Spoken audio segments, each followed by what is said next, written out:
let's make a fun ornament for your tree.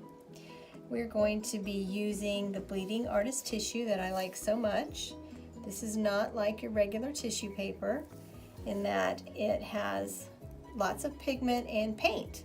So it's a special kind of paper, and when you wet it, it makes the colors go all over the pretty paper and it looks like stained glass.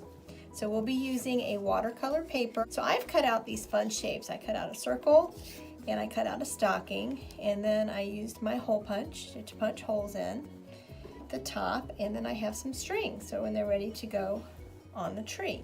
So first of all, the first thing we're going to do is we're going to take our paintbrush, which is just wet with water. So I have water in my container. I'm going to wet this ornament all the way all over it, just like that. And then I'm going to take some of these colors that I have over here, and I have only the warm colors. I used reds and yellows and oranges because I thought that that would be really pretty on the tree and it would show up really nicely against the greens of the tree, if you have a green tree.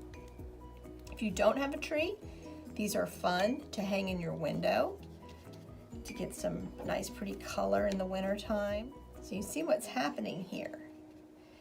The color is bleeding off of the tissue onto the paper.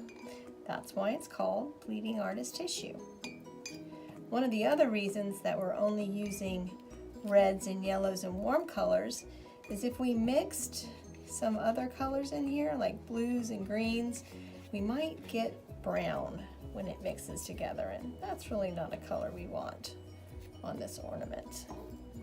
So I'm adding some purples to them now. Now you see my paper is buckling a little bit. Don't let that worry you. That will go away. We can flatten it. You can just take a book and put on top of it. And it's not a problem. Just got a few more on this one. And then I will do my other shape. Now make sure that as you put your color on here, you're wetting on top of it. You want the paper to be wet underneath, but you also want to wet on top. That releases the color. It activates the paper and it releases the color. So I'm just going to move that out of the way, and now I'm going to paint the next one.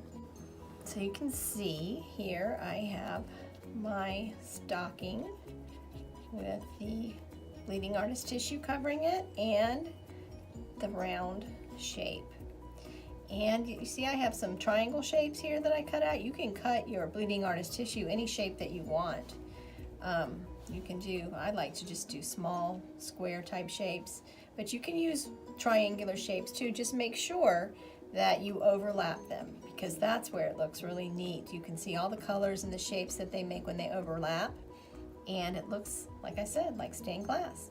So now we wait for them to dry. Once these are dry, I can just take the tissue off. It's just going to fall off by itself, and then you can see I have all of these fun little sequins over here in blues and greens that I am just going to take some Elmer's glue and glue on for decoration.